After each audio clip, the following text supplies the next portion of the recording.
Hello and welcome to another SDA Q&A. I'm here with my very special guest, Jim Zyderveld. How are you, Jim? And season's greetings to you. Thank you. I almost said Happy New Year on the countdown of 5, 4, 3, 2, 1. The long 5-minute countdown. Yeah, Oh, exactly. dear.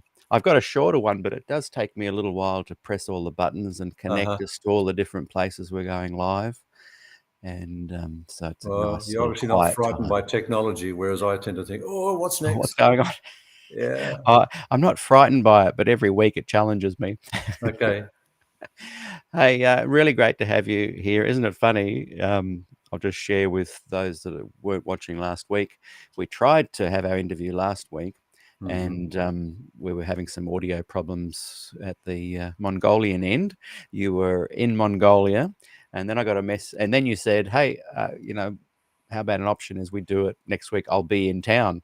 And so I jumped on that one. And then at some point you messaged that you were in South Korea, I think, at one time. And then I'm walking down the street of Morisset and bump into you there with your backpack on. You just arrived in this part of the world. And so it was great to bump into you and really great to catch up with you today to have our interview that we'd Sure, started. right. And as we mentioned in our previous attempt, you and I have known each other for probably just over 40 years. I knew Yeah. you as Pastor Jim. You were the youth leader at Memorial Church here in Kurrambong. Mm-hmm. And you must have only just come out of college in recent years, because this would have been around 81, My 82. 5th year. That was my 5th year when we met up. And that year, I think it was 81, unbeknownst to me, the last 12 months had been very turbulent within Adventism with Glacier View and the sacking of Des Ford. And all I noticed is around 82, end of 81, a bunch of young youth ministers leaving. So I was still in my teens, and I just noticed a bunch of these uh, great youth leaders from Gosford to Currumbong to Newcastle, Mm. here in this part of the world in Australia, just kind of disappear. But you were one of the ones that hung around, and I greatly valued that as a young person, because I think we need mentors at every level, at every age group above us. Sure. And I think sadly the Adventist Church lost a lot of that, the mentorship that usually flows on in a culture and a community. Yeah, well, as Just I recall, state by state or conference by conference, it depended a little bit on how the leadership handled the crisis. Because in places like I believe West Australia didn't have a lot of loss, whereas South Australia just handled differently and had a major loss, That's right. and that was part of the equation. Yeah, I think I heard that down in Adelaide they had over 26 ministers. And this would have been at a time when surely the population of Adventists in Australia must have only been around 30,000. So to lose, I think the estimate is around 200 Mm. Adventist ministers during that period of, I think, 82 to 86 or That's something. major hemorrhage, yeah. Yeah, major hemorrhage. We touched on my earliest memory of you last time, and I went over it a bit too much. I want to just briefly touch on it, because in our conversation, it really reminded me of where I'm trying to get with this. So we Mm-hmm. go back to that time, 1981. I'm in my teens, playing music in the church Yep. at Memorial, and it was during a Sabbath school program. And then the backdrop, without me realizing, is that all this Ford Glacier View stuff's going on as well. So I view what I'm about to talk about is observing theological issues within the church, with the and also um, lifestyle issues or standards that some people talk, and they're often conflated, but I think they can be quite separate things. So in this particular story that I recounted last time, I did some music at the youth program. You were the youth leader there, And this young fella got up, and we worked out later that he was one of the two Jacobson brothers. I think that's who they were. Hmm. And he said something about this is devil music, or do you remember what he'd said? I'm pretty sure his words were, "That was a good example of the devil's music." Yeah, and I can vividly see this. I'm playing there with my guitar, very, very mellow song. I tried to find it to play in the background to show you, because we recorded it uh, only a few weeks after that, and it's very, very mellow. There was bass guitar playing quietly and some keyboards. And I remember just kind of wrapping up the song and seeing him coming up and thinking he was going to say a prayer or something, but that's when he kind of let off this thing. So that led to something we won't go into, but I think the next Friday night we had a meeting, big circle of people, heaps of people came. My Yeah. memory is like maybe 70 people turned up, this big Yeah, I circle. thought even more than that. And we were Yeah, used to having about packed. 20 on a Friday evening, Yeah, and all of a sudden it was 4 to 5 times the size. yeah. We had to keep running for chairs. Yeah, I remember that, and it Mm. was a circle around. Kind of, I was pushed a little bit into the circle, and there was a lot of genuine questions being asked. I remember one a friend of mine I still see around town asked me, "Do you feel that when you tap your foot, maybe the devil has taken over your body?" There was that kind of question going on, and you were gracious and wonderful in facilitating that conversation. Um, it was the first time for me that I'd um, been called a tool of Satan, but um, you gave me a real sense of reassurance that that this kind of thing would change, that we change. Stick around, stay in the church. What observations do you have before we move on with that from that evening, that situation? Ooh, Because you would have had a bigger picture view of what was going on inside the church politically. Here you are mhm. with this bunch of young people talking about standards and worship style. Do you recall any tension in your own mind, thinking this was unusual? Yeah, well, just a few years before that, I went through a very brief stage of this debate in my own mind because we were encouraged by a particular movie, I think it was, put out by then, um, to burn anything that wasn't sacred. That was And that's what I Flashdance think. Demons, I think, by Flashdance uh, Demons, yeah, and that could released be. But see, that was released also by the an culture Adventist youth where leader. the hymnal, King's Heralds, and possibly heritage singers were the only ones considered acceptable, pretty much. Right. And so anything outside of that was considered pretty risque, if not worse, demonic. So I actually burnt the one LP that I had, which was Hair. I don't even know Oh how I yeah. got it. And so that was around about 17. And about a year later, just over a year later, I kind of was aware of my own personal journey that I was in London, starting my hitchhiking tour through Europe and Scandinavia, etc. And Hair was a musical on the stage in Shaftesbury's Theatre in London. And I went there and I enjoyed it. Mm. And I thought, where am I? What's happening with me here? But I was actually comfortable with my journey. But the thing is, over the years, I've had a number of people in family as well as friends call me a young rebel, a little rebel, because I was one of the only people in the conference units division, was it? I think even we had meetings at Sawtell, I remember, in New South Wales, and part of the topic that the president at that time, the division president, mentioned was the evils of facial hair, Right. and two of us in the room had beards. And I remember looking around at the other guy, and we kind of looked at each other with a smile and a bit of a wink. And I thought, yeah, I am a bit of a rebel. I'm not sure if that's a good thing or a bad thing. So I didn't have any answers. I just was aware that I was challenging a few things that maybe I just didn't think were crucial. And so I have totally enjoyed music over the years, a whole range. At Avondale, I was heavy into classic. I've become a heavy into rock and just simply enjoying music. I just like Yeah. to tap away and jig away. It's just a refreshing way to relax. Yeah. And I want to come back to your. We even put it in the title here, traveler, adventurer, little rebel. I want to come back to that. I was going to chat about it first, but I think I've Mhm. got some things that we could tie into that a little better by coming back to it, because that idea of being a bit rebellious often applies to people's lifestyle standards, music, hair, like you mentioned. But Mm-hmm. people like Des Ford were also called rebellious by theological standards. That this notion I want to try and get to, there's two things. One, I was told for 40 years by youth leaders, hey, stick around, stay, don't leave, bring change from the inside. And I Mm-hmm. even noticed in a couple of, I admire this greatly. This is not a criticism. A recent post you'd said where you choose to stay within the church, even though you're no longer officially an employed SDA minister, which you were, Mm-hmm. and you were talking about staying to bring about change.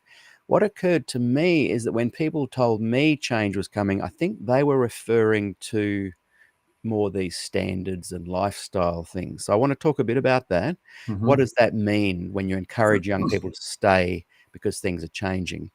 The other thing I wanted to comment on is I've noticed through the last 40, 50 years of when I was in the church, and I still notice it to this day, that young people, there are a considerable number of young people continuing to grow up that embrace some of these conservative notions of Adventism, like last generation theology, some of the perfectionism, some of the more conservative views from the investigative judgment, etc. And in some ways, that hinders this idea of change because the theology and the lifestyle and standards can be equated. So this change that is often promised and held out in front of young people is being held back at the same time by young people themselves. So the second thing I wanted to chat about is, why do you think young people coming up into the church are so eager to follow some of these more conservative, fundamental theological and lifestyle paths? Mm-hmm.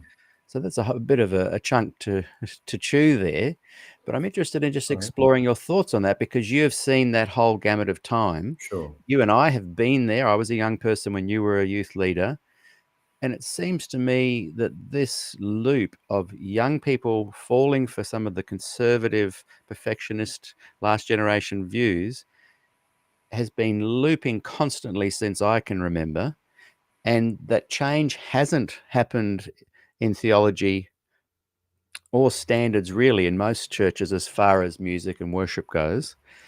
Um, what are we talking about here? What is this change that people have promised, and why is this conservatism so appealing to young Adventists? I wonder if we need, first of all, to recognize that we're not just talking church and religion here. We're talking the way in which people think, True. emotional, psychological needs that are part and parcel of being a human being, not just a church follower. Because even just yesterday, I went to a game with my young grandson. He was playing OzTag.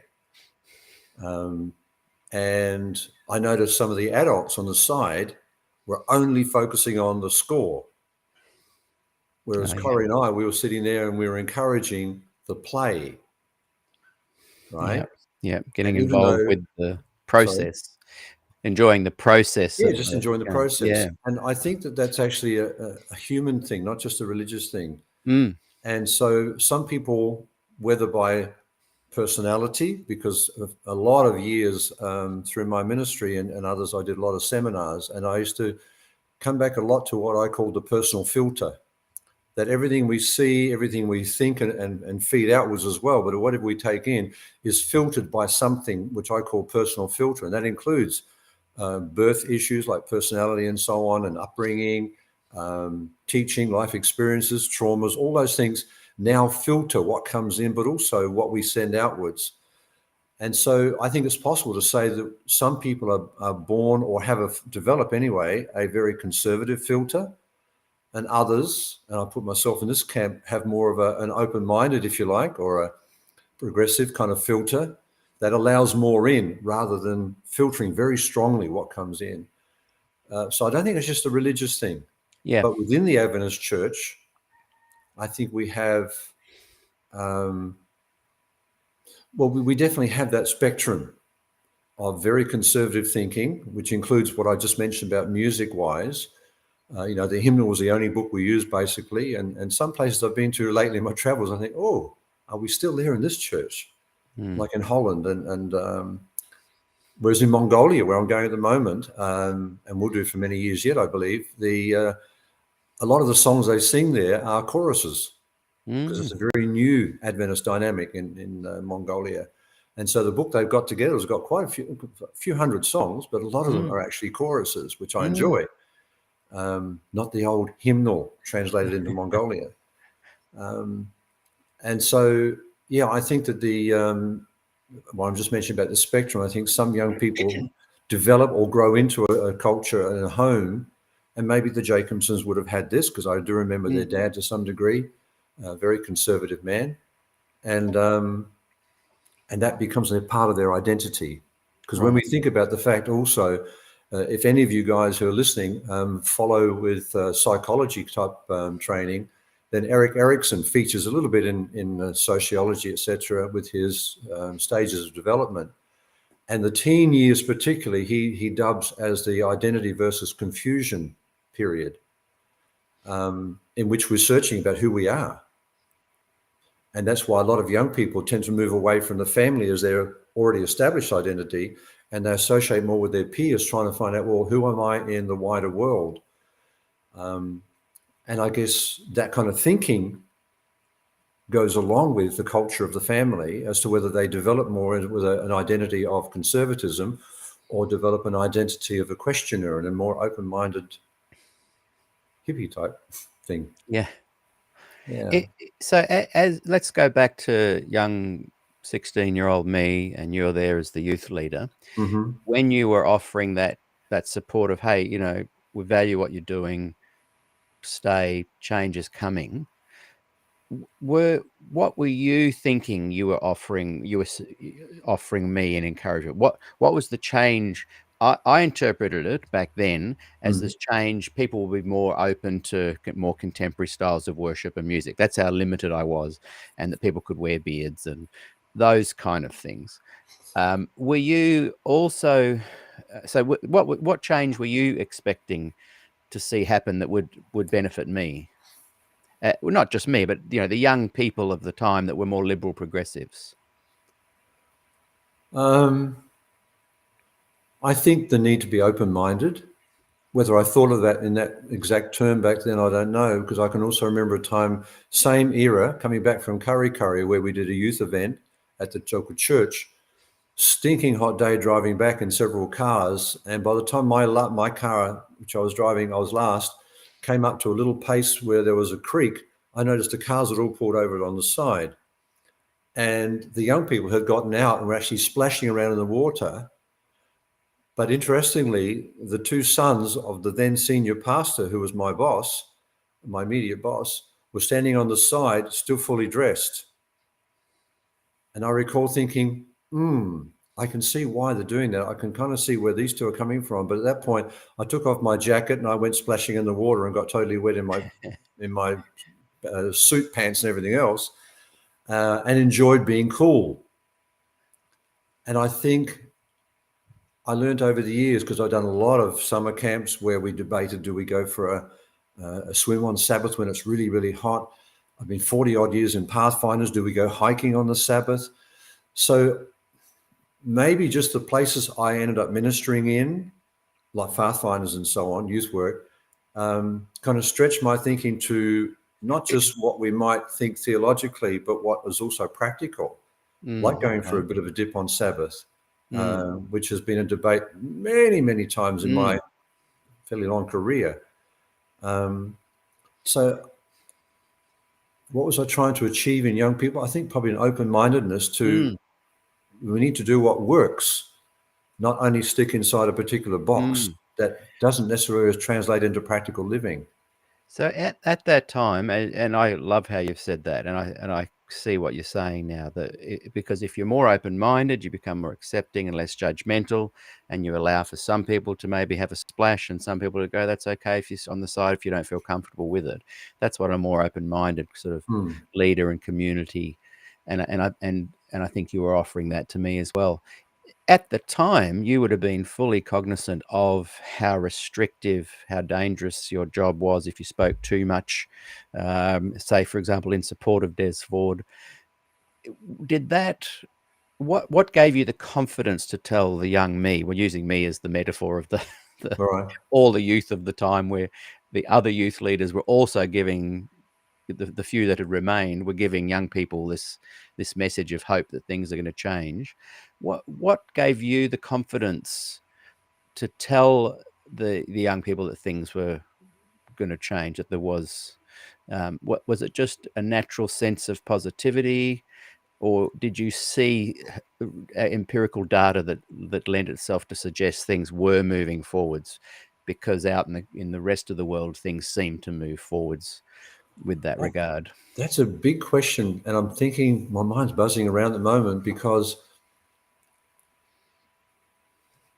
I don't think I saw any empirical data, but there were just some little incidences that made me think, oh, that's pretty cool. For example, my immediate boss my conference boss when I graduated was Athol Tolhurst, who many regard as quite conservative, and I would say probably was. But I can still remember having this beard on, coming back to that subject for a moment, having this beard on, and my first placing was in Murwillumbah, youth pastor. Loved that area, loved the people. And I think it was in my second year, no, it was my first year, that's right. He rocked up and visited with the pastor then, and I'd already spoken to him on the phone and said, oh, after a month of summer camps, I said, oh, by the way, this beard thing has just happened, as if somebody waved a magic wand. And I said, well, what should I do? Stupid conversation, really. Yeah. And his answer was, oh, I'll get back to you. And Interesting. 50 years later, he still hasn't got back to me, so I'm still wearing the beard. But I do remember at one point he came to Murwillumbah and said to some of the other ministers, or my senior pastor there and a couple of the elders, because that's what we're having, he said, oh, it kind of looks good on Jim, doesn't it? So he didn't criticize the presence of the beard. He didn't say it was okay or anything else. He just simply said, so there's a conservative man who gave me some kind of freedom to breathe with this rebellious act of having a beard at that time. So I think I saw that it can be done. But remember I said about personal filter too, there's up here that kind of says, well, stuff you, I'm who I am. So maybe thinking that if I could teach the young people and others to be more open-minded, then just maybe change would continue at a rate of needing to be changed rather than we change for the sake of change. But if we need to adapt to things, right, we'll be open enough and flexible enough to adapt. And I honestly think that flexibility has been important to me. Because even hitchhiking through Europe, if anybody remembers that era, and if you can kind of imagine me on the side of the road, every day I lived on the idea of, so where am I going to sleep tonight? Where will I get to today? Will I get a ride? Will I not get a ride? So that was part of my personality and nature way back then. So for me to continue thinking that way and being that way, but also believing that the idea that young people are the future leaders, if not the current leaders of the church, it has to change. Because, I could see young people thinking the way they were because of my personality. A lot of young people would react to me with this more open-mindedness. And I was thinking, wow, is that going to survive in a church that's being run by these older people who are hanging on to their identity as well? That's a great segue into my second topic, and I think you've covered that really well there, because the aim is, if you're a positive, liberal, open-minded, progressive leader and you're encouraging young people to stay, you're in effect, the positive change is not anything that you necessarily see around you, but it's in believing in the young people to bring about change when they become leaders. The second thing that I'm wanting to explore is that what we said earlier is what tends to happen, and certainly happened in my case, as I took on board this positivity. The next decade, I just pursued leadership roles with music ministry. I became a teacher, involved very much in local church, Sabbath school, camp meetings, all of that kind of thing. But at every turn when progress seemed to be made and young people around me took on positions of leadership, we were confronted with another new wave of these young conservatives coming up trying to combat us. So it wasn't this kind of situation where the young people come on board, take on leadership roles, and things change, which I notice in the secular world, which I notice in other denominations, not so much in some. Adventism seems to have this kind of loop, this kind of holding pattern that never resolves. What are your thoughts on this idea that with every new generation of hope given to young people to bring about perhaps liberal, progressive, more open-minded change, are constantly the conservative ones that are coming up, their youth leaders who are more conservative are saying to them, "Hey, don't worry, things are changing. We're getting rid of Jan Paulson. We've got Ted Wilson coming in. Things are changing." There seems to be two churches in one giving their young people this false hope. Although I'd say the conservative ones aren't being given false hope. They are seeing change in the way they want it. What are your thoughts on that? Well, my mind's buzzing again around a range of things. So whether I'm fully answering what you're looking at, if I just quickly mention again, Erickson with his stages, the last stage that he mentions in his original thesis was in the aged area, my beloved aged area now, where the challenge is integrity versus despair. Where I look back in my life and say, has my life meant anything? And I think a lot of the message, or maybe we should say the motivation behind a lot of the messages preached by older people is that, hang in there, Jesus is coming, and the Adventist Church is truth. Because to think anything other than that runs me as an older person the risk of questioning whether my life has any value. And so if I can't find value by holding on to what I've taught for so many years, then the possibility, Erickson suggests, is that despair kicks in. My life hasn't counted for anything. So I think there's whenever we have young people coming through, there's always the older ones there as well. A lot of them doing the preaching, doing the leading, doing the whatever, sitting on nominating committees, all those sort of things that regenerate the new look. And you've got some who are continuing to push a theology that they taught for many, many years. And so it's very important to keep that. Like I can still remember as a teenager being told by my beloved church in Millicent, where I grew up, when I first remember there as a kid. And then I had these aunties and uncles who were just, they adored me, but also they nurtured me, right? But they said I would never see 21 because Jesus would come before then. And even though I haven't had that same kind of language, you won't see 31, you won't see 41. I haven't had that kind of language repeated since then, but we still have this notion that Jesus could come any minute. And personally, I still believe that. But then we add on to that, we must be ready. And the older Adventist view of readiness was that there was something special expected of the last generation, not expected of previous generations. There must be a level of almost perfection achieved for some reason, as if God has different rules for the last generation as compared to previous generations. And somehow or other that seems to resonate with some young people, that Jesus is coming soon and we've got to be super special. And maybe because of their more conservative surroundings, family or the churches they grew up in, etc., that they go down that track of having to be super special and therefore question music again, question behavior, question dress, that doesn't reflect a committed Christian who's getting ready for Jesus to come any minute. Does that make sense? Yeah, it makes sense.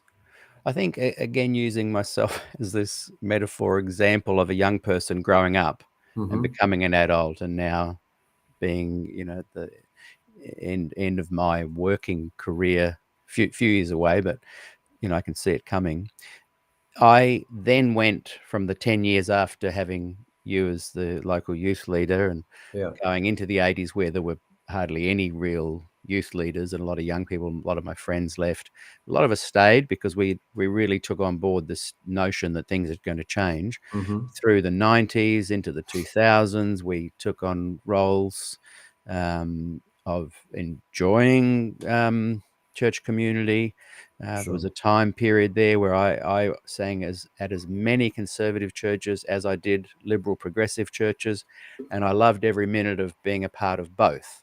So Mm-hmm. there was a nice era through the 90s and into the 2000s. There was constant challenging moments where people were constantly this left right of the church. I'm not talking left right politically, but this left right about standards and whether you should have this style of music. That was a huge thing all the time. Yeah. But at the height of, say, Jan Paulsen's leadership, there felt to me, for the first time in Adventism, the opportunity where a leader was creating a space for those who were more fundamentalist Mm-hmm. to have a space and have their own kind of meetings and churches. And the liberals, progressives felt like, awesome, things are becoming, they're changing, they're shifting. So I found that encouraging, even though I was still being called a tool of Satan every weekend somewhere. But I want to ponder, as that great hope diminished and new leadership came into play, Mm-hmm. and then with the current political stance, two things spring to my mind. I'm interested in your thoughts. With the Ted Wilson style leadership, sorry, Nathan Brown, for mentioning him again. With the Ted Wilson style leadership, we're getting a great focus of support on those that are more fundamental Mm. in their approach. The liberal progressives are being squeezed out, literally, by policy. Yeah. And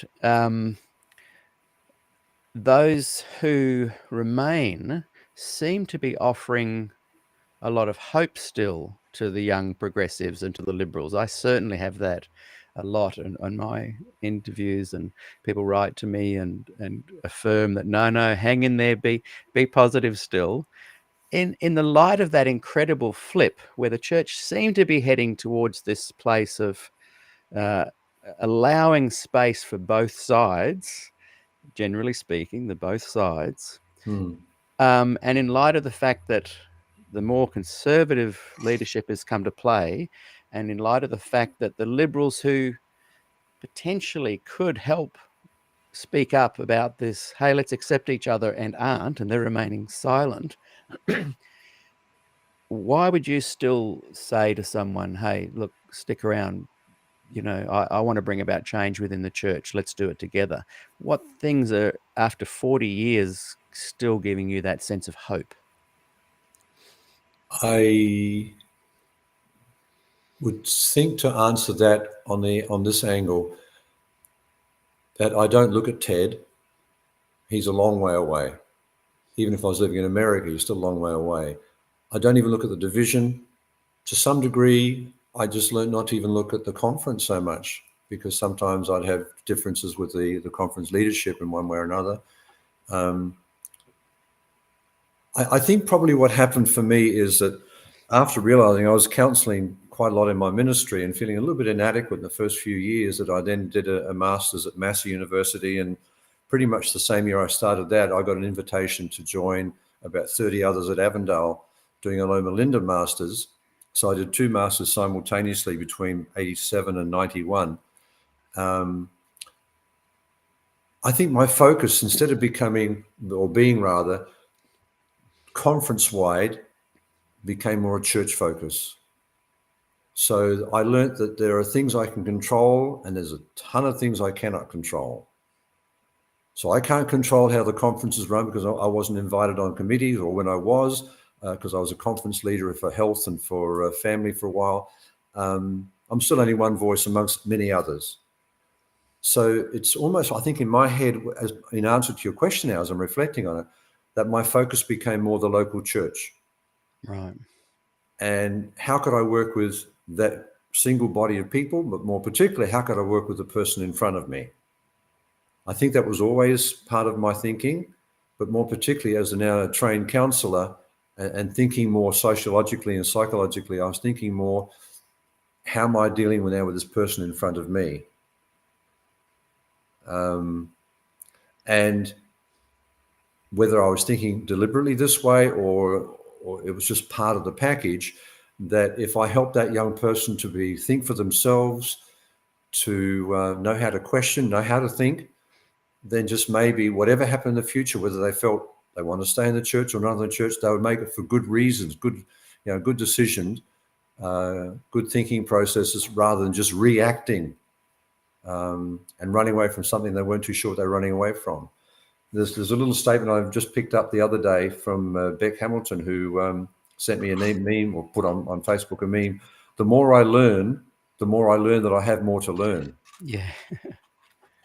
And I think what that simply says, in a cryptic kind of truistic way, is the older I'm getting, the more questions I have about life. You know, when people put on Facebook and they've got all these final answers about how the universe occurred, I think, my goodness, we're a piece of dust on a piece of dust on a piece of dust in an unfathomable size universe. How on earth can we assume to have an answer about one thing or another? That's, you know what I mean? Yeah. And so What? I guess I'm allowing myself, I'm very, very comfortable with being a questioner rather than what I was usually taught at Avondale, to have answers. Mm. So at Avondale, I was taught the theology, which is what to think. I think in my master's training, I got taught more how to think, which kind of resonated with me anyway, as more open-minded. And that's probably what I try to do with individuals who are sitting in front of me. So as a counselor, very often my audience was one person. The most it might be a family. As a preacher, I usually had a whole church in front of me, but as a counselor, I was frequently working with one individual at a time. And I think that became more my focus of how to help that young person to think for themselves, or that group of young people to think for themselves and make the decisions, whatever came. Many and thanks for that answer. That's great. And I think the joy that can be found when you just focus on the world around you, the people you engage with, the church you go to, you can have a really meaningful, fulfilling life that has purpose. Yeah. What I'm interested in within Adventism and trying to nut out and work out is that something that really excites me is when people get the opportunity to flourish. And when I talk to lots of people who would like to see change in the church, and they would like to see the current fundamentalist leadership soften or be more open, they often say, so I now focus on my local church, and that's where I get my sense of purpose. But to me, that feels, and that's great, and no judgment. If it works, if it happens. If it's working for you, that's great. Yeah. But it also seems like it's the only thing you can say. What if you want to flourish and these ideas that you're sharing and enjoying in that local church and they're being appreciated, within Adventism, you'll soon find that they won't flourish, No. Yep. particularly now under current leadership. Now, when I look at, so since about 1983, because Adventists were quite opposed to more progressive music at that time, I found myself singing and playing music for all the other denominations, Baptists, Anglicans, all the different churches, lots of the Christian festivals, because contemporary music was flourishing at that time. So we had this many amazing opportunities of meeting Amy Grant, supporting some of the Larry Norman and some of the Oh, people right. don't remember Yes. now, but people would know in the day, like Yeah. Larry Norman was the Bob Dylan of the Christian set.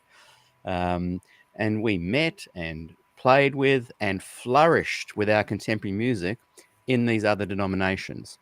Now, what I noticed, say, I'll use, for example, the Anglican Church, who are very involved with providing youth ministries, pastoral care to community, fostering their churches. Within that denomination, you can flourish. Now, if you're more conservative, you can go to a more conservative parish and be involved that way. The overall leadership doesn't try and squash the different arms of its Right. church. That's why I felt hope with Jan Paulsen. I don't feel that hope now. I'm wanting to see hope. In all my interviews I do, I'm not trying to tear down the Adventist church. I'm turning over every stone, seeking hope, so that people don't go, well, I'm finding it really good with my one-on-one relationships in my local church. Where is this hope where they can flourish? And I ran into an Anglican leader the other day. I think I mentioned this to you. And he said, I wish you dedicated, because I have played for them so much over the last 30, 40 years. And Yeah. he said, I wish you'd been an Anglican musician for the last 30, 40 years and not wasted your spirit on Adventism. And I kind of laughed, and I've had the best time playing within the Adventist church. So Yeah. And we've enjoyed you. No I don't question. agree. I don't agree Yeah. with him, but I see his point is that they have conferences, schools, festivals where you can flourish. You don't have to just find it in your local church. So my point of saying this is I'm interested in your thoughts on that. And do you see Adventism becoming like that one day, or is this kind of looping just going to continue? And people are, if they have a dream of flourishing within the Adventist church, if they're more liberal, progressive, it's never going to happen. Sure, if you're a young conservative Adventist and you want to eventually run a program like Doug Batchelor, or you can flourish. The conservative Adventist has always been able to flourish if they want to. Is there a time coming where Adventists who aren't following the more investigative judgment, LGT, perfectionism, fundamentalist approach will flourish? Do you see hope outside of just finding a place in your local church? Because I think leadership in doesn't places like, encourage you to flourish. I think maybe in places like Southern California, from what I'm hearing, that Mm-hmm. could happen. But I just remember an experience, and we're not necessarily going to talk about women's ordination, but that was the context, I believe, when a mate of mine called Lex went to a GC program, GC session, and all the presentations were pro, as in supportive of a greater role of women and recognition of women in ministry. But when the vote came, it was voted two to one against. But he said, Jim, it was amazing. The hands that went up for the no vote were almost entirely a set of black hands. And the only comment I make about that is the fact that because we are strongly universal, we see ourselves, and this is one of Ted's messages apparently, of unity, Through uniformity and unity, right? Mm. Because we're a worldwide organization, and we're not a very big worldwide organization, we're pretty small, so things can be manipulated more easily than if we had multi-millions of members. It'd be harder to manipulate and to control. But because we're a universal church, then at meetings like the GC, everybody gets a say, which includes the 2/3 majority of the church, which is very conservative, coming from very conservative countries, on things like women's ordination, possibly also youth involvement. They are going to continue voting in a conservative way. Yeah. And I don't see that changing. No, I don't. No. In fact, more personally, even, in the last 8 years, it probably only happened about 4 years ago, where in the church I was attending, two sisters, I just happen to remember this as you were talking. One loves to be comfortable, so she had no shoes on in church. One, perhaps a little bit more cheeky, tend to have short dresses and so on. Not seductively short, just short, mini. Both got a comment at some stage or other, one about not having shoes in church and one about the dress, from older members. It wasn't an official statement. It was just simply people commenting, and both girls decided they didn't want to worship in that kind of church anymore. So they started their own little meeting at home with mum and dad, who were very supportive of them. And I'm not sure what's happened with that since. But I'm thinking, oh my goodness, are we ever going to get past things like going for a swim on Sabbath? Well, in this case, not wearing shoes in church, having dresses are slightly shorter than the length kind of thing. I thought, if we can't see that happening, then no, we're not going to change. And so my thinking is, kids are in church. I choose to work with the kids that are in church. And a lot of my dialogue will be in the area of thinking for yourselves, what do you think about this? Let's question that. But like I said, the more I learn that I have to learn some more. So trying to teach that kind of thinking to young people, because all I'm aware of is we lose a ton of young people, especially at university, where we haven't prepared them to think that kind of very open-minded kind of way of not having to come to a decision. I said to somebody just yesterday or day before on Facebook, who's quite strongly agnostic or atheistic now, I said, oh no, I'm an addicted creationist. I may not be young earth anymore, but I'm certainly old earth, but I'm an addicted creationist. I can't get past that, right? But I'm still prepared to have a debate and to listen to people who are thinking otherwise. Yeah. So that preparedness to think and to question and to have a good chat and then sit down with a cup of Milo or increasingly in Adventist church, a cup of coffee, and have a laugh. I don't know. I'm okay with that, but I'm not too sure if a lot of people are, because if they can't have a debate in which they have won the debate based on Adventist truth, then it's become a them and us kind of thing. And I have seen that a lot. I've seen it literally over the 40 years of being in the ministry, from where if somebody didn't keep the Sabbath, well, they were ignored. It just wasn't an issue. Rather than say, well, I'd like to come and join you on Sunday sometime in your church and just get the feel. Let's chat anytime. So again, the open-mindedness, I don't see is going to change a whole lot with the Ted's at leadership, and bless him in his own personal life. But when he put out that punitive document, I thought, nah. There's no hope for that document. And when Norway did what they did, or the Union, whatever, did what they did, I applauded, thinking, yes. But I haven't heard much to think that it's actually changed anything. And when I hear all the positivity of the is it the PUC union? Whenever I talk to people from there, as I did the other day in my interview about The House on Fire, which is a great book, I just don't get where they're seeing this positivity. Like, in some of their churches they are, and they're claiming it's the whole union. They're ordaining women. And look, I'm not wanting to pour coals on that. But what I'm saying is that, okay, say they do. My prediction is it'll loop around again and all that stuff will get crushed. North New South Wales Conference was once a very progressive liberal kind of part of the world, and it is now not that. And I don't criticize those that are leading the more conservative push. And I don't say the liberal progressive had to be the way.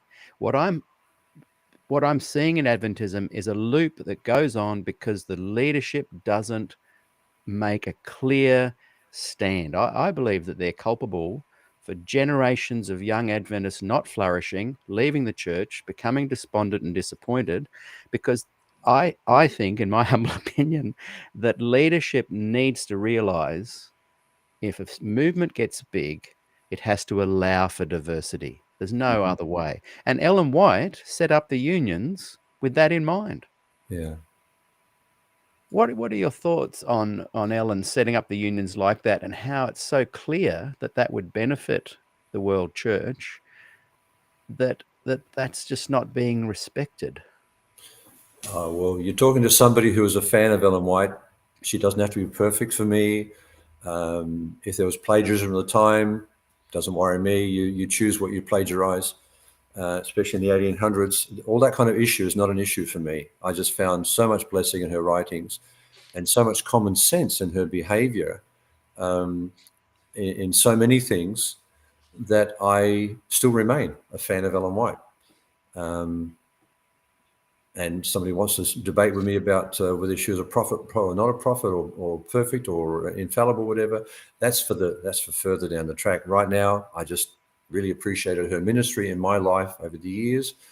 And whenever she came up in conversation like you're saying now, she seems to have come up as a practical person. So I would almost kind of wonder, was she an open-minded creature like myself? And so we resonate in that way, that I don't find her a threat to me personally.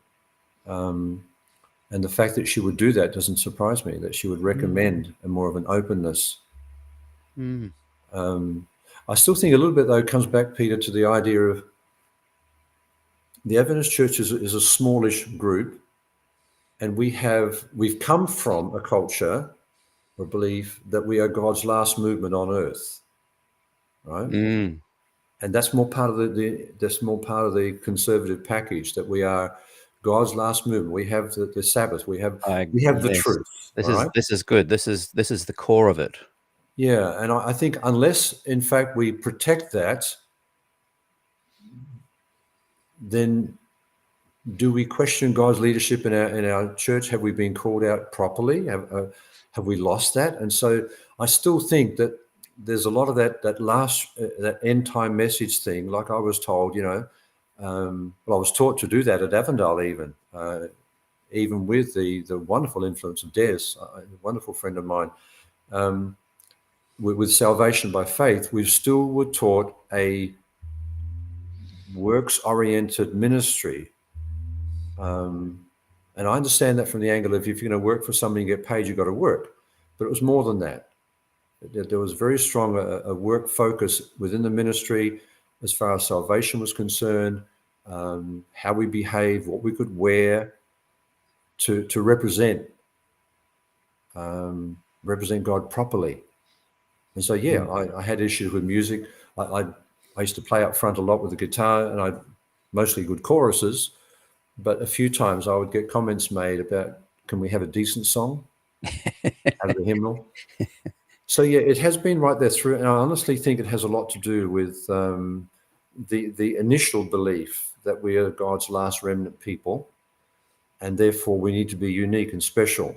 And rather than being unique and special as loving and inclusive and hugging and empowering and forgiving people, it's nearly always been put in terms of behavior.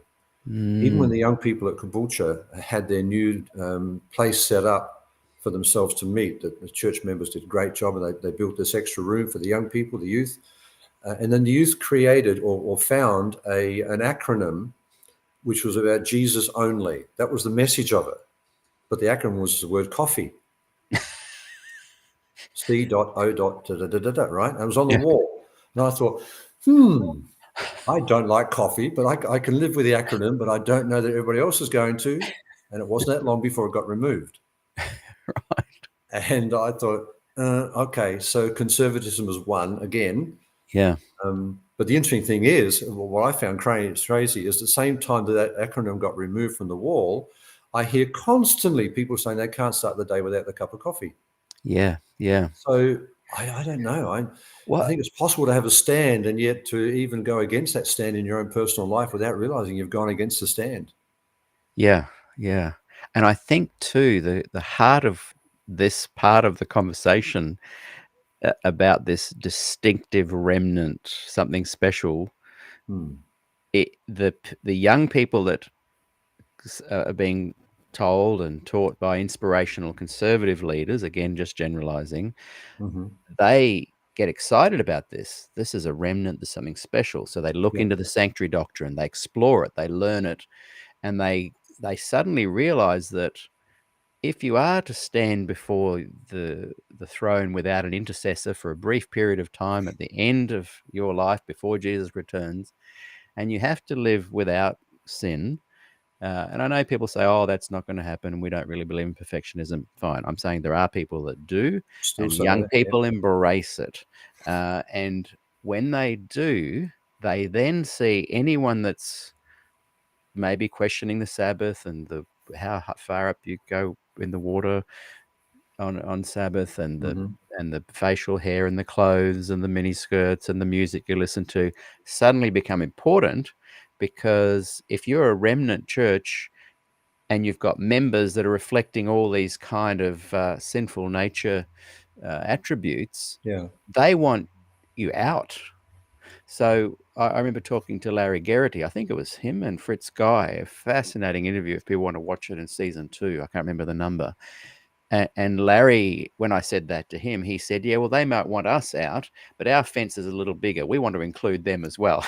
And I like that Yes. if you are the leader that has the power to do that. Yeah. But Adventist leaders remain quiet, or they don't have the power, and the very top level leaders definitely don't want to have that happen. So It would appear that way. Yeah. is there a time that you see where leadership, and we chat about this before, where you see leadership might grasp this notion of it's okay to be have a diverse flock, or that some realize it's never going to happen, and so the Norwegian Union and the Danish Union kind of break away, and the PUC guys, now they ardently don't want to do that. They want to stay with the church, and they want to stay with it. But it just seems like Adventism is locked in this way where it can't change. And if it does, it's going to loop back around to not changing. It can't move forward because the top level leadership in its very DNA seems to want to have a remnant, unique Adventism that has to shine and get rid of those that aren't maintaining the standards. But the very people that could bring about change either go into their smaller focus of just their own local church and don't flourish in the church. It seems at every point, Adventism is the perfect storm to maintain this endless holding pattern, like a plane flying around Sydney, never landing, never taking off. But still people are on board going, well, I'll sit at this part of the plane and focus on Jesus. And other people are saying, hey, it's going to land one day. It's the perfect storm. And I don't see that in many denominations. It seems to be more like Mormonism and Jehovah's Witnesses and some of the more conservative religions out there. But yeah, I think we're halfway between that more cultic area and the Anglicans, if you like, because we do have a little bit of move every so often, rather than being stuck in one particular style for 40, 50, 100 years, whatever, right? Yeah. Do you remember, Pete, it wasn't that long ago, but it could be like 10 years now, for all I know, because when you're 70, what's 10, what's 20 years, But there was a division-wide youth conference, youth camporee. No, that's not the right word. Congress. Congress, yes. Yeah, I'm pretty sure Tony was involved in that still at the time because he was running so many of them. But at the same time, there was a conservative one being run by a more conservative group from America in training young people to evangelize in the strengths of Adventism. And as I recall, the conservative one had a lot more people roll up on that. Yeah. And they almost questioned whether they could even run the normal Congress, because that was more good music and brainstorming activities and workshops and so on. Whereas this was more how to present the truth. And it was very, very popular. I thought, wow, I didn't realize that. It was such a strong conservative element. And I can't help but still think that comes back to that question of identity, that Erickson really knew what he was talking about, even though we can flex about, say, well, you might start looking for your identity as a teenager. So identity versus role confusion was his big theme for them. But that identity seeking never really goes, especially if you haven't found an identity or your identity needs to change as time goes on, right? So I still think there's an inherent drive within us to feel like we actually know who we are in our teen years into our early 20s and so on. If we haven't achieved that, then we will continue seeking for it some way or another as we form relationships, as we become a generator, as he uses the word generativity, to produce and be an active worker until your 50s and 60s. And then as an older person to be able to look back, I still can't escape the fact that that's part of the underlying issue, even problem, the fact that we have this perfect storm, this recycling. And Adventism, if it doesn't hold true, I come back, I said it before, if it doesn't hold true to this end of time scenario, then we lose the reason why we're here. Yeah. And there's a lot of people going to not let that happen because they're employed by the church. Yeah. So if I question the validity of the church and the church folds up saying, well, we tried, there's hundreds of thousands of people suddenly unemployed, if you like, because, and also not just the employment side, but hey, but I believe this, it's part of my inner core. So if the church is going to start going downhill, then where do I go? I can't go to an Anglican church because they don't preach on the Sabbath. Yeah, and you don't have a sense of identity there that it takes years to build up too. It does. And identity builds up stronger, not just you thinking about life like me being open-minded, and I traveled the world a lot of times, etc., and I explore different things, and so I guess I'm always reforming, if you like, my identity, or my identity was already a searcher, an adventurer, and a questioner. Maybe that's how you would define it, but for some people, they need to find something that's rock solid for them and it stays through. And when and if that gets questioned, they don't know where to go with it. Yeah. And again, that's why I like the Anglican model, and I wish I could join a movement like that. But it takes years to develop identity. And one of the things that I lost when I left the Adventist Church was a sense of identity. It Sure. took me 5 years. I've been gone now 6.5 years. It took me 5 years to really reestablish. And people often ask, why are you still involved? You've got your podcast and stuff. Part of that is because part of my identity is in my interest in Adventism, and I enjoy it, but I've found a level of freedom to be able to speak my mind in ways that I couldn't when I was an Adventist.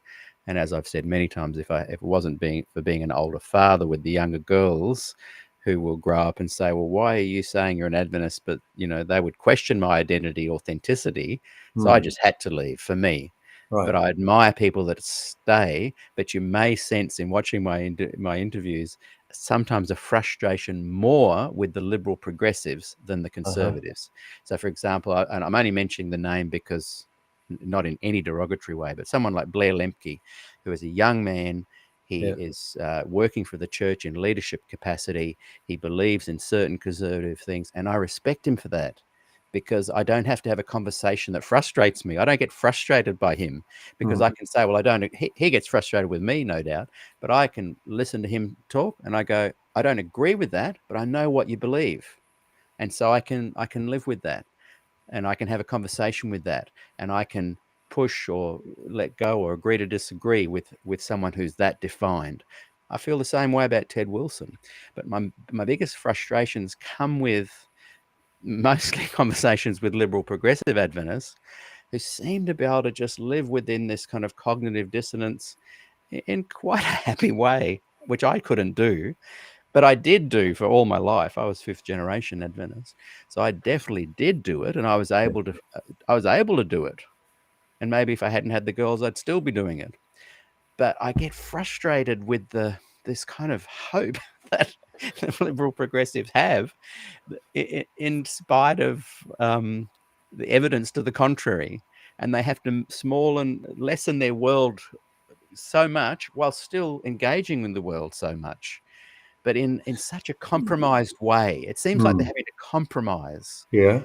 And We've got to decide if that's a good or a bad thing. yeah. No, I don't. I think tension in the brain is great with conflicting views. Yeah. But cognitive dissonance is upholding, for example, the investigative judgment and the willingness to say, I believe something supernatural happened in 1844. Yeah. And needing to say that publicly, but knowing you don't believe it.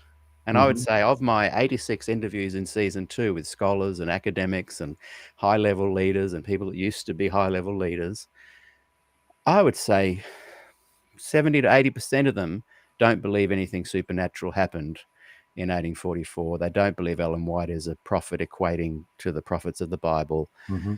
And I'm not naming and shaming or calling them out on it. And I'm not even speaking from the position of a pious higher ground in any way.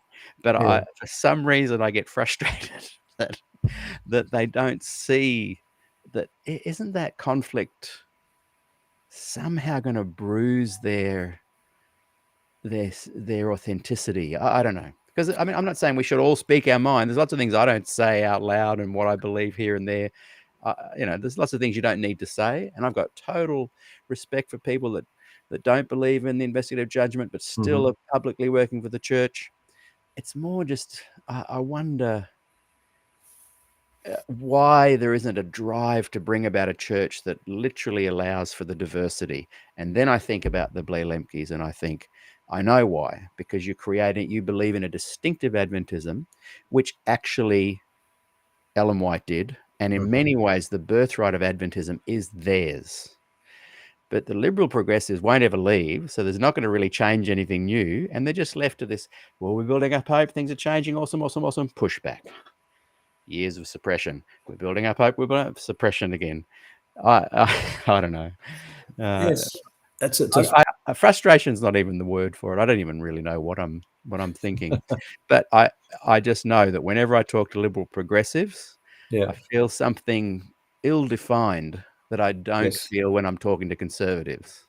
But I wonder if that's part of the problem is, well, not problem, part of the reality that the open-mindedness there allows them to have this cognitive dissonance and not stress over it.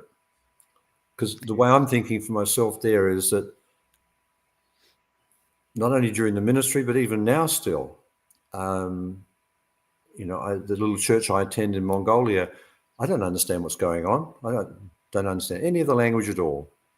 So during Sabbath school, I have my own English pamphlet, which I got when I was in Holland, and I read that while they're having their different kids and adult discussions. They come back and someone preaches, and I pick up the hint of when they're about to pray, when they finish praying, when it's a song. If I know the song, I sing my English lyrics or a la la along with it. So I'm still enjoying the interaction there, even though it's a very, very foreign vibe. No, it's not the right word. The situation is very foreign to me, right, language-wise. But part of the reason why I'm doing it is because I know they have pathfinders there. And I'm getting to my point now is that I think one of the things that has been a stable point for me with all of this theological up and down and to and fro's over 40 odd years of ministry is the fact that I was able to work with kids in pathfinders at a lot of times as a school chaplain, in Sabbath schools, of course, and with youth. And I don't think I compromised myself, although I might be criticized by the conservatives as having become Laodicean or lethargic. I was always too busy to get caught up in the to's and fro's, the debates and the debacles that were going on. I had things to do and things that were genuinely good and satisfying to me. And so I was always busy doing stuff like working with young people, etc. I This has think probably kept me on that road of saying, but I can make a difference here, even if I can't change the world. Like I said, I don't know people who are on the GC. I don't have anything to do with that kind of level. But there's a group of people sitting here in front of me, even in Mongolia, in E29, there's a group of people sitting there. And I've been about 7 times now. Since I came back after Europe, I started going there. And I get smiles every week. Kids come and sit with me. I can see some ownership on part of one or two of the kids saying, oh, I'm sitting with Jim. They don't understand English, but they sit there and you can see on the smile that there's an ownership and a pleasure to have me there. And one guy I've taught how to count to 5 so far, and I said there'll be a test next week. So there's that interaction with individuals and with children that will hold me there, even though I don't understand what's going on necessarily. And if they're preaching a very conservative message, I don't know because I don't understand a single word of Mongolian hardly. Yeah. But I have a purpose in being there, and I think one of the dilemmas where the liberals can be criticised by the conservatives is they don't take it seriously enough. But the liberals would say, "Yeah, but I've got a life." Yeah. And my life includes working with the church. My life includes witnessing to people in the street. My life includes going and running a kitchen, for people who are hungry, whatever. So we're involved in so many different things, as well as the church, as well as the theological importances. And I So we don't have a think life you have. outside. I don't think you have cognitive dissonance. I think you are able to have a life where you're very authentic. Like one of the things I remember from 1981 is I literally thought this guy is an authentic human. As a young person, I thought that. And I don't even think people like some of these leaders that are behind the scenes tell me they don't believe in Ellen White or the investigative judgment, but they are still employed. I don't even think they have cognitive dissonance. It's more when the two conflicting views have to come together, where you have to make a public statement. Yes. Okay. So if you're in a position of leadership And I've put people on the spot, and I won't with you, but I've put people on the spot where I say, well, what do you, how convinced are you that something supernatural happened 1844? And that moment is where they experience the cognitive dissonance, because they go, I want to say I don't, but I know that I might lose my job. And that creates a conflict, which then I say, well, wouldn't you like an Adventist church that allowed you to answer either way and you're still accepted? In the big collective way. And then they'll say, well, I find that I can be myself in my own church or my world. And so they then have to deal with that back and forth. But I hear what you're saying. I did a gig in the last week or two, ran into a friend. We started talking about the podcast, and he said, oh, what's that about Ted Wilson? Who's he? And I said, he's the president of the Adventist Church at the moment. And what's this compliance document? I unpacked it a bit. Within 2 minutes, he's glazing out. He goes, anyway, let me tell you some good news. I got some funding of $20,000 for Pathfinders in the last week. Incredible. Through the government. And I thought, yeah, of course, and we went into this great night of soup and buns and playing music. And so I get all that. But I guess in the discussion of how do you resolve this, and why am I even interested in being a part of the conversation? Who knows? But if the church is to resolve, the only real way is to allow people to feel comfortable in their own skin with their own authentic questions and beliefs, and to feel accepted inside the broader church. And obviously, some people don't, and some people want them out. So just as even a tactical conversation, how could that come about? How could things be changed, even if you and I aren't involved with the changing? What things can we identify that could bring about a positive change within the Adventist Church? This is going to sound very simplistic, but I would have to say we have to go back to grassroots. But to me, the grassroots are not the 28 fundamentals. The grassroots would be getting to become a friend with Jesus again at a personal level, right? To be a Christian who walks and talks with Jesus. I think that's where we have to get back to. I made a decision even a few years ago when I wasn't a preacher anymore, but I was involved in the church, and I'd be asked to take a sermon once or twice a year. And I said to God, look, I don't know if you've got anything else for me to say, but it seems to me as if what you're putting in my mind is just talk about Jesus and how practical our life with him can be. Make it about him. And I guess that's probably where I've come back to, if you like, and that might be a compromise for some people. But I think until we've actually established what is there about Jesus, why we have a church and why we come to church, if we haven't got that settled, then we're club members. And we have a right to defend our club against other clubs because they're competition. What does talking about Jesus look like? Like Jesus cleared the temple, turned the tables, threw a whip around, was, into making some pretty dangerous public claims. Yeah. Is that the kind of Jesus you're talking about, or are you meaning the hippie tree-hugging Jesus No, where we can all of the feel above. warm and cuddly? I mean, the entire four gospel version plus whatever else, Paul adds in, etc., and others add in. So there are times to challenge that Jesus was about. Well, you could say he was about time, really, but he challenged individuals. Someone worked out, and I thought this was fascinating, that we have maybe 2 or 3 weeks of actual time in the four gospels. If you can work out how many hours it took to preach the sermon of the 5,000, and then he went to sleep. But the actual times to actually say that and to do that works about 2 or 3 or 4 weeks, right? Wow. So there's a lot of that 3.5 years of ministry which is not accounted for. So if you then extrapolate the 20 or so interviews he has with individuals, he had thousands of interviews in 2.5 or 3 years, 3.5 years with individuals. So he was very much a person on a one-to-one. He may have cleared the temple more than once or twice, right? I'm pretty sure at least twice he cleared the temple in the record, let alone other times he might have challenged it. So I think Jesus lived a challenging life, but he also lived very much a life for the person and for the people.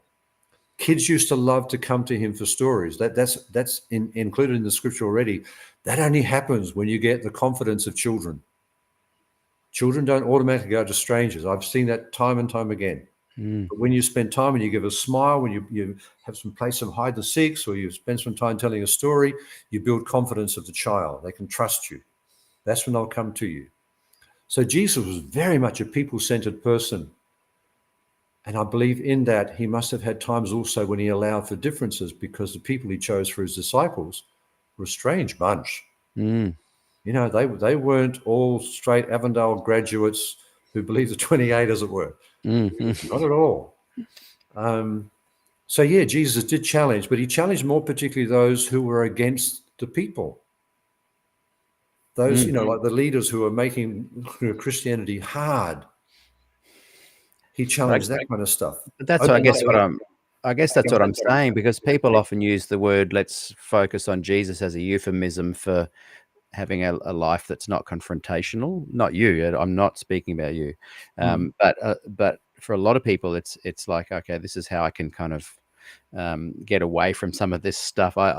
Whereas to me, I think Jesus would be the first one to get up and say, "Listen, this is ridiculous. Women should be at every level of leadership role in the Adventist church. Yeah.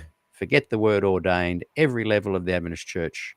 And he would speak up and fight for it. That's what I think. Now, of course, the other side would say that he would be supporting their view. But either way, there's action involved. I, Yeah. I I love the idea of focusing on Jesus, and I've got a group called Voice Life Fellowship. Quick plug: we're meeting for the first time publicly January 21 in Toronto here at Lake Macquarie. Come along if you're around. We're going to have soup and buns, conversation, lunch, afternoon meeting. It's going to be fun. It's not a church, it's not a movement, but it's a place where we gather and just look at the four Gospels. It's like, let's look at that. Atheists can come, agnostics, believers, whatever, come and just look at what Jesus taught. And so I love this. I love the focus on Jesus, make that an important thing. But I also feel there's times when people should speak up boldly, and I didn't for 50 years. I didn't even know that I should have. Maybe I should have, maybe I shouldn't have. Who knows? But I just think we're at a crunch time where this kind of leadership speaking up is crucial. Yes and no. And I say that just quickly to start another level of conversation, I guess. Jesus challenged. So we have to work out what is challenged, what is worth challenging, and what is not. Because one of the things I've learned as I've gotten older is there's very little I can control. So, the old pick your battles you can win, right? Jesus knew why he was challenging, but he still died for it. At a human level, he failed. Yeah. He challenged the There system were and they killed him, consequences. right? So don't expect, therefore, that challenging the system is going to result in the desired end that you want. Yeah. Still might choose to do it because for me, the motivation of why I'm challenging the system at a board meeting, for example, because I see young people being hurt by conservative attitudes that mean they now don't attend the church anymore. So I'm happy to challenge things because I see people being hurt. But to challenge something because something happened in 1844 and we're not too sure and we want to tie it down, I think, yeah, whatever.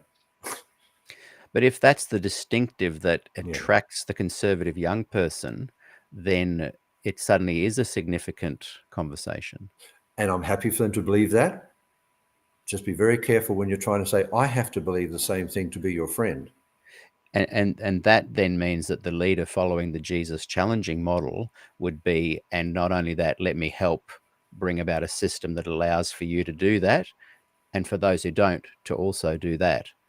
Like in the fight for this kind of freedom that we all enjoy or want, there needs to be some people that are willing to stand up to the oppressors, regardless of the outcome, regardless of whether they believe either of, like, I don't really believe either of those views. I don't believe Ellen White was a prophet. I don't believe anything happened in 1844. And I don't believe in a lot of their liberal progressive theology. But I do see the need of a leadership model and a framework where both can actually live together. So it doesn't matter if we believe in 1844 or not, but the fight is that there should be a place where people can believe their diverse views still under the one umbrella. And for that to happen, there has to be political movements. There has to be organized. I'm not saying that it's something that I can do or you can do, But there are people that are in positions that can do it, and perhaps my frustration is that they're not doing it. And who am I to think piously that they should be doing it? It's like, but I just think if you are going to create, if you do want to hold these precious things of allowing people to be unified, but through diversity, you have to be a part of the conversation to allow that to happen. And that's Yes. when things like did something happen in 1844 may not matter to you or I on a personal level, but it does matter that in a group, people are allowed to believe either of those things. I think Bronwyn Reed just posted something I'll just bring up, which I noticed was really good insight. Being able to speak up for what you believe to be true without being shunned is a sign of a healthy community. I'm glad you said that, Yeah. Bronwyn, because I think what I'm observing is an unhealthy community. And there's people like that can find their place within community. But if it's an unhealthy community, surely those of us that have any kind of influence want to speak up to help turn it into a healthy community. And so I guess the conversation then is, well, how do we do that? And if we go, well, it doesn't matter if they believe that, or I believe that, or they don't believe that, or they do believe that, I'm going to do my own thing. Yeah, there's a place for that. But surely there's a place for dissidents and people that are movers and shakers to make it a healthy community. And I hear lots of definitions, but I don't see much action on the part of the liberal progressive. Pete, my gut feeling is I don't think you'll see the action. You talk about this perfect storm thing. I can only honestly see that continuing, just because what happened in 1844, something did happen then. A new community was created. Doesn't matter so much about what happened in sanctuaries or whatever else, but because of what they believed at the time or thought at the time, a new community was created. And what Bronwyn just said, how that community continues from then till now, whether into an unhealthy state or into a healthy state, has a lot to do with how we treat each other. And if what we hang on to then is only the theological possibilities of what occurred in 1844, rather than, my goodness, we're a body of people. We have some particular things that are very, very important to us, and let's say the Sabbath was one of those, right? But there are other things that we need to keep a little bit more open-minded. What actually did happen in 1844? We have some very good brains on both sides of the equation. So why are we fighting over it when we can come together, we can talk about possibilities and say, let's go away and think about that some more. I agree. And if a leader said that someone's working for the union or the SPD, that would excite me. Yeah. Because it comes back what you've said is so true. We're so afraid because we're still living on the theological possibility of what happened back then. I'm not saying it happened or didn't happen, but the theological reasons why they got together, we're still defending those reasons 150, 60, whatever it is years later, rather than recognizing that we are a community that does have something special to share. And rather than necessarily looking at 28 special things to share, we may find there are some things that are easier for us to share in a coordinated, combined way. And again, I would say the Sabbath is real. I think the Sabbath has some very important focuses as far as a memorial of creation, memorial of redemption, are all tied up in the Sabbath. It's not just a seventh day of the week thing to be different from the first day of tenders. No, I believe in creation. I believe in redemption through Jesus Christ. The Sabbath was part of his setup at Easter. He rested on the Sabbath, and then he says, right, Sunday morning, let's get to work. You know what I mean? Those kind of things. But let's work out what it is that we share together comfortably. And I think that might even then could lead the people like Ted, etc., to recognizing, is it such a bad thing to have diversity within unity? 100%. That little expression. Could he therefore allow Australia? Yeah, guys, look, if you think that, it's going to cause some issues if you want to then send the woman over to Africa to preach. They may not recognize her if you call her Pastor Susan. So let's work those things out later. But right now, if it's really important for you to recognize women as equally as men in ministry, go for it. Yeah. It just won't happen in places like Africa just yet. It won't happen in some other parts of the world just yet. Yeah. But they're not thinking that way, unfortunately. So they're locking into a mindset that says, this is what brought us together in 1844. This is what we must hang on to. And it doesn't allow for women to be involved because of what was taught back then. Who knows? But the movement hasn't. I've had to. One of the reasons why I still feel okay as a human being at 70 is the fact that I've jogged since I was 21. Wow. Yeah. When Des Ford took a meeting in chapel and talked about healthy living and jogging, I thought, yes. Yeah. So I used to walk up to the gate and then I'd jog back again, whole 3/4 of a kilometre. Yeah. And that was my exercise routine till I heard that some guys were jogging around the airfield, which was 6 Ks. I thought, that's stupid. What do you need that for? But since then, I've kept up jogging over the years, and I've done my 10s and 20, K runs and in the gym, etc. I look after myself as a human being, and I feel great. I'm not saying it work the same with everybody, but right now it's working for me. That physically I can still do a lot of things like walk across England and so on. Yeah. I'm just only saying that because I'm looking after my health. Yeah. And I think there's more to health than just being able to tick off 28 fundamentals. What Bron said about a healthy community, we need to first of all decide what is our purpose for being here. And Jesus has to be that purpose. If it's not Jesus as the reason why I come to church in the morning, I have really lost, I think. I'm just a club member. There's, I would say, very little that you and I would disagree on. I think we're on the same page. With what you've just said there, what a leader should be saying. I don't have the skill to speak like you just spoke. Right. And you have been an Adventist leader of high standing and continue to be someone offering pastoral care and ministry on the go. What's sad about this perfect storm is that if you were suddenly the union leader of our part of the world, and you spoke like you just did, then you'd be getting a call from powers at B, and you probably wouldn't have your job for very long. Pete, I wouldn't even get the position in the first place because I would be consistent with who I am, and I'd be speaking that way before the election was made, and they'd be saying Jim can't be a union leader, let's say, because he's too open-minded. And I'm so glad we've had this conversation because I now know why I'm frustrated. Because you will continue to be frustrated, Pete. Yeah, because these good people aren't allowed to say what you've just said. They don't even get to the position, and the ones that do are masters of playing both sides and don't say anything. Yeah, I'd hope that some of them have stronger possibilities, but I do know that some of the folk in leadership don't know how to take on a challenge. Yeah. No, that's the wrong term. They take on a lot of challenges, but there's some challenges they will not deal with. And it seems to me that confronting the general conference is one thing that a lot of people are just, no, that's for somebody else to do. Yeah. And it's the for somebody else to do that frustrates me, because that leads to one having to go, well, I'm going to have to live a life of resignation within the Adventist Church. And those like Blair Lemke who want to bring about this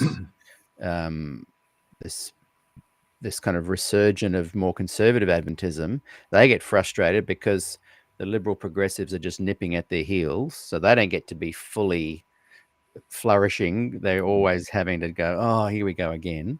And then those that have the ability and the power to speak up never do, because they know they won't get far enough to make any change. So both sides have to lead this life of quiet resignation. That's right. And I just feel sorry for a movement that has had so much potential to flourish with women in ministry and musicians and plumbers and anyone having the top job, and pastors being able to speak up, and it's a truly diverse church if it was allowed to be one.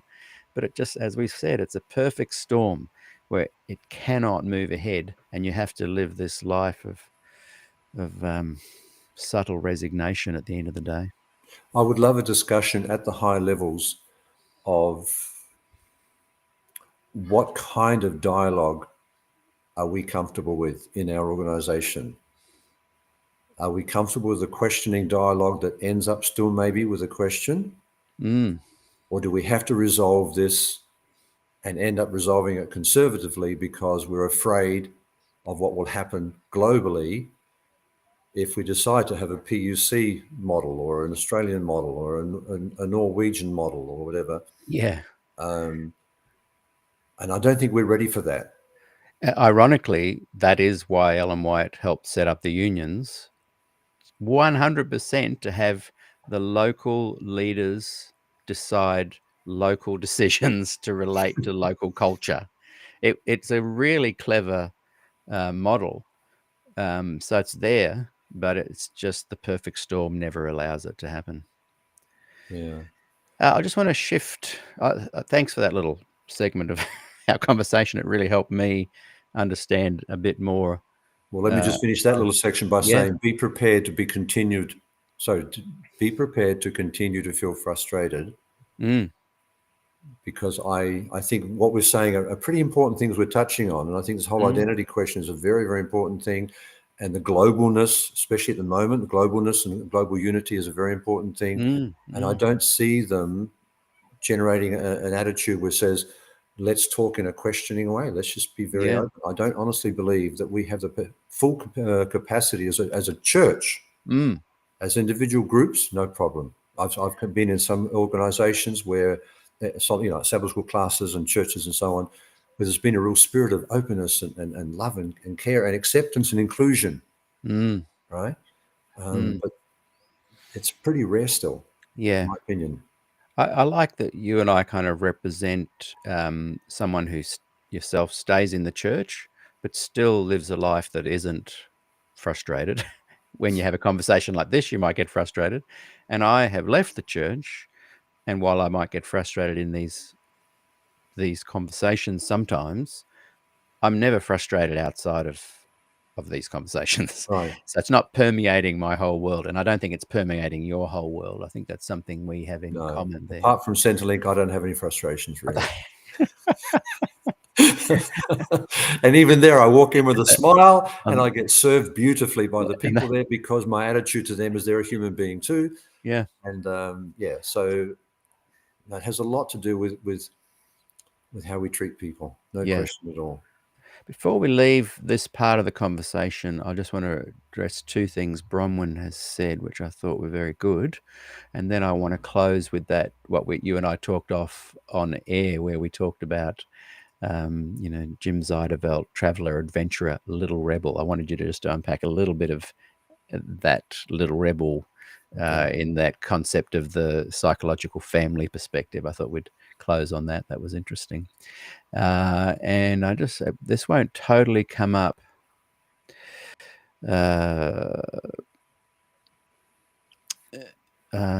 This is George T. has just said, Peter, you can only be frustrated for as long as you have an expectation that may not be realistic, like expecting the church will change and everything will be fixed peachy forever.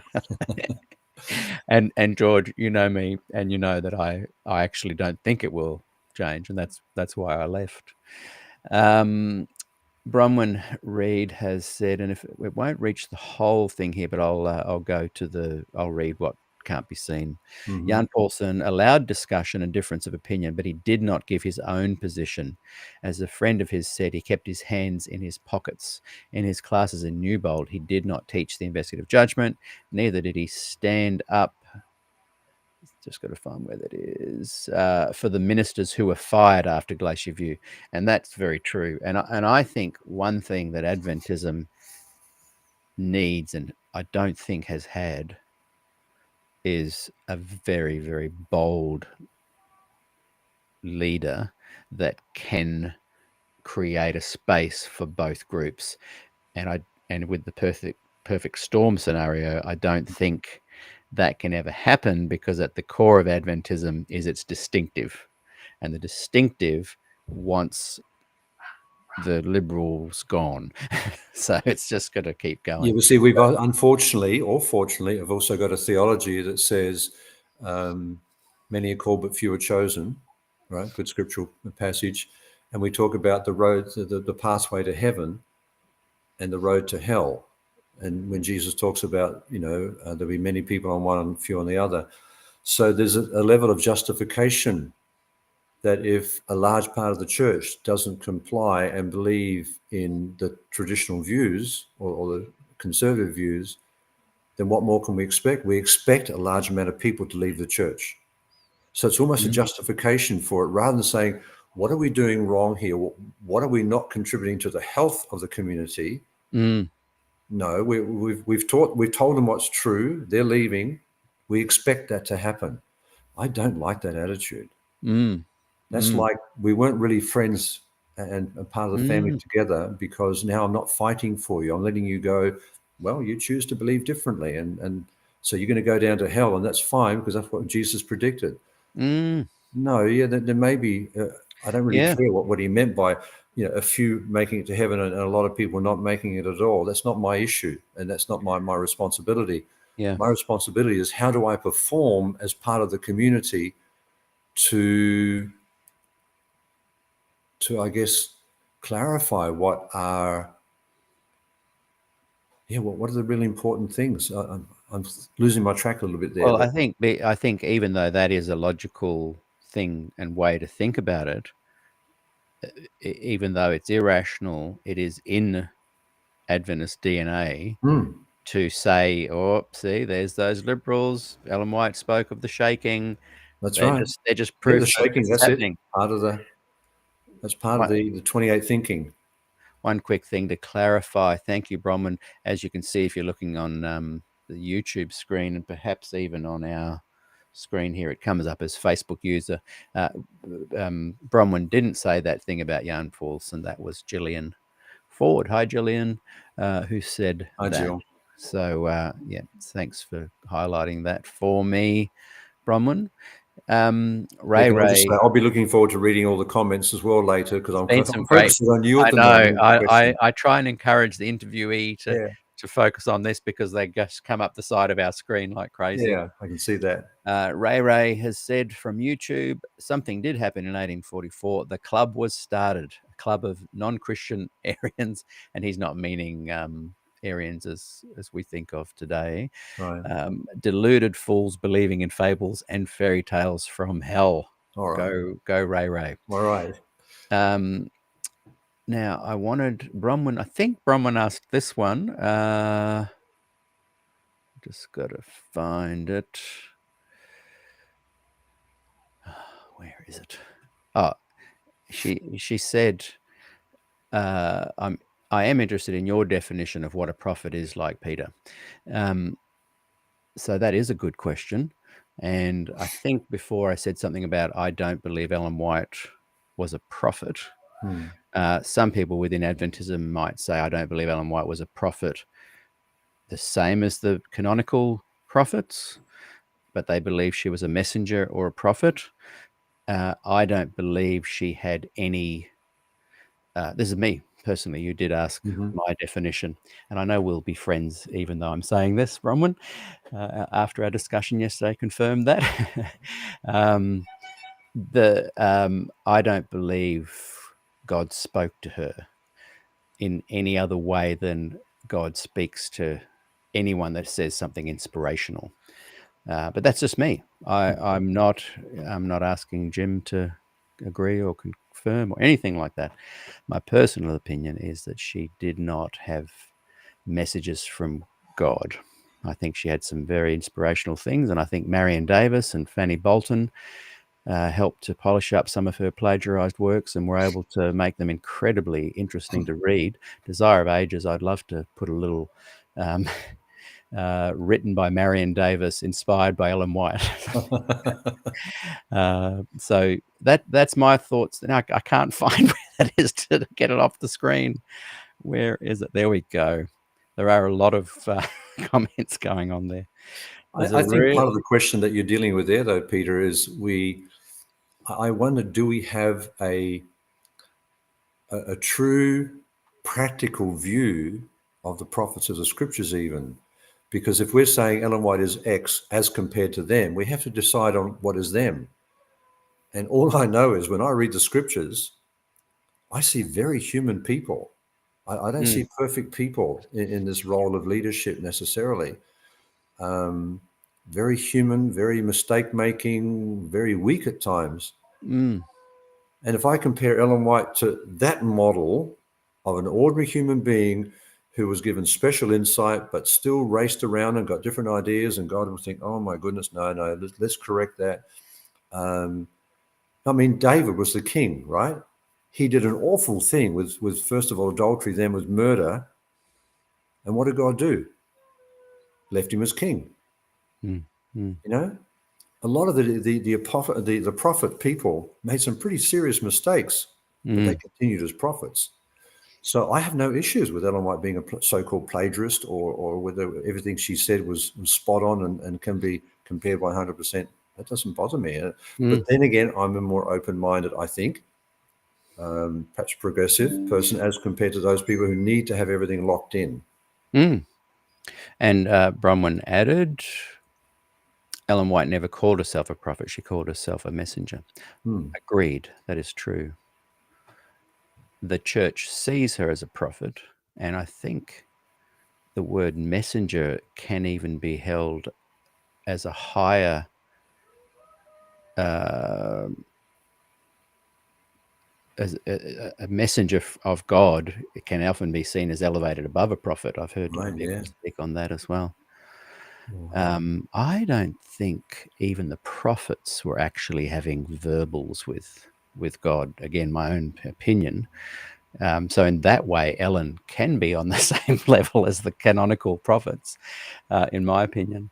I think they all are just people of inspiration. I think some translations even agree with me that a prophet is more someone that has influence and is inspirational.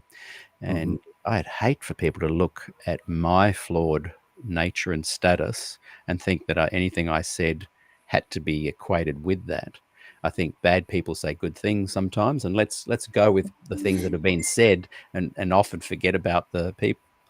And I think that's why, in some ways, the Ellen White thing, whether she did plagiarize, so there's no doubt about it, but that you can still read Desire of Ages and go, yeah, there's some really inspirational stuff there without even having to think about the. To see plagiarism also, even there, I'm just talking about the way we think, right? Plagiarism is a fairly recent term. Was plagiarism so badly looked at back in the mid-1800s? Plagiarism back in the day was different in the sense that publishers would publish works from other people in other countries. So copyright laws weren't the same in different countries, but you were still supposed to put people's name to it. Okay, so there was a lot of unethical things by our standards that weren't seen as unethical back then. A publisher could set up and release a book in America that was written by an author in England, and there's no way they could, there'd be no legal action, and they'd just sell the book, but they'd still put the person's name on it. But the copying was still seen as very unethical back then. And it's a whole other conversation. In fact, Robert Limbeck and I are going to do a whole series on the plagiarism, which is going to be fascinating because, as you know, Fred Veltman was commissioned by the Adventist Church leadership at the GC level to do a study on the Desire of Ages, and he did 15 chapters of it over 8 years and concluded that, yes, the borrowing was up there above, I think, from memory, don't quote me, 80%. He did say that only 2% was verbatim, but the reality is that the rest was paraphrased, and you can see very clearly. And the church released a statement saying, oh, phew, only 2% was copied. And then that was it, paragraph, boom, gone. Whereas if you can read the full, I think it's 2,500 pages, it's mind-blowing. But I can still open up Desire of Ages and go, man, that's great. Whether it's Marion Davis, whether it's Ellen White, whether it's an inspiration, whether it's a messenger, whether it's a prophet, I don't care. It's nicely written and it means something to me. Yeah. That does make me think. That comes back to what we were saying before, though, about this locked-in nature, though. The very fact that sometimes I hear things like you've just said about a commission to find out how much was borrowed, et cetera, et cetera. So even though it might be into an area where I'm not particularly worried, it still shows an attitude that there are some people who are prepared to challenge and be open-minded about what actually we did or what constitutes Yeah, Adventism. they're open-minded, and they often, this is the looping again. They are Yeah, open-minded, things get done, stuff gets printed, and then it's squashed. yeah. It's squashing it. That's right. Questions on doctrine, beautiful liberal progressive move forward, squashed, not printed anymore.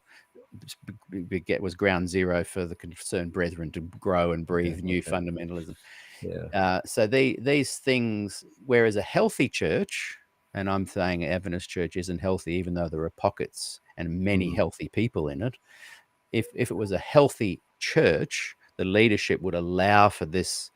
Like even the Mormons, in many ways, allow for their academics to release material on Joseph Smith that's pretty damning.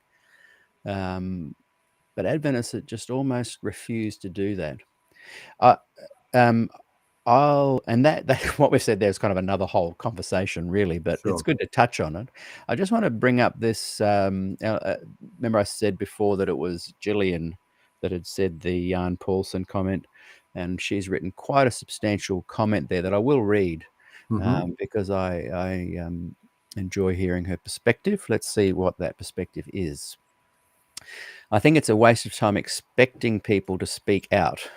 Also, in a way, not fair.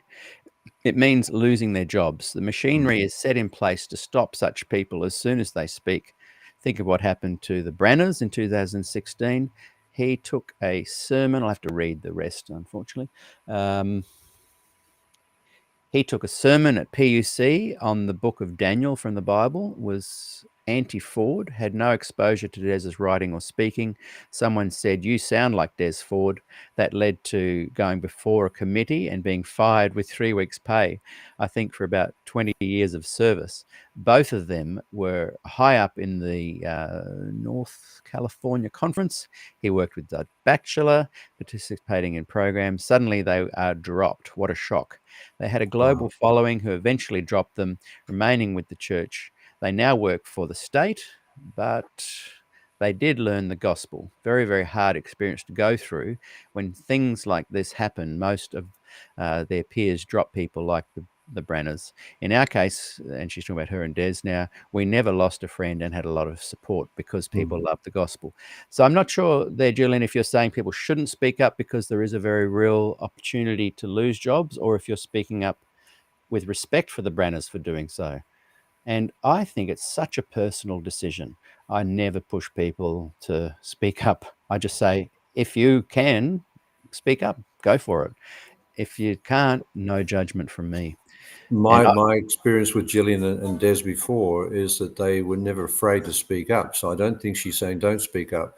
I get the feeling what she's just said there is just be aware of the consequences yeah, in though she did, the culture that we have as a church. yeah, though she did say, I think it's a waste of time Mm. expecting people to speak out.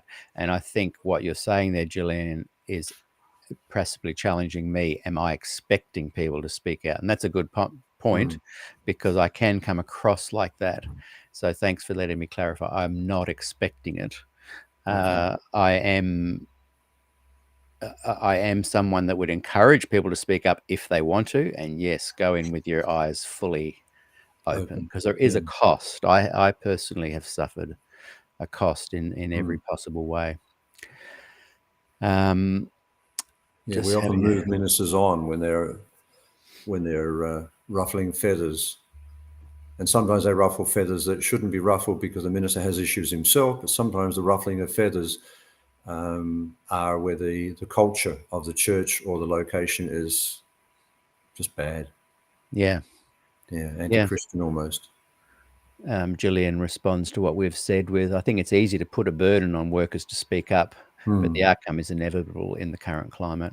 Yeah, Yeah, and I guess, I don't know, am I putting a burden on people? Some people say I cajole people. It's funny because if you meet me in person, it's just conversation. There's no I don't have an angst or an axe to grind, but I've got a podcast that talks about these things. So I yeah. guess challenging myself and challenging others is part and parcel of moving forward.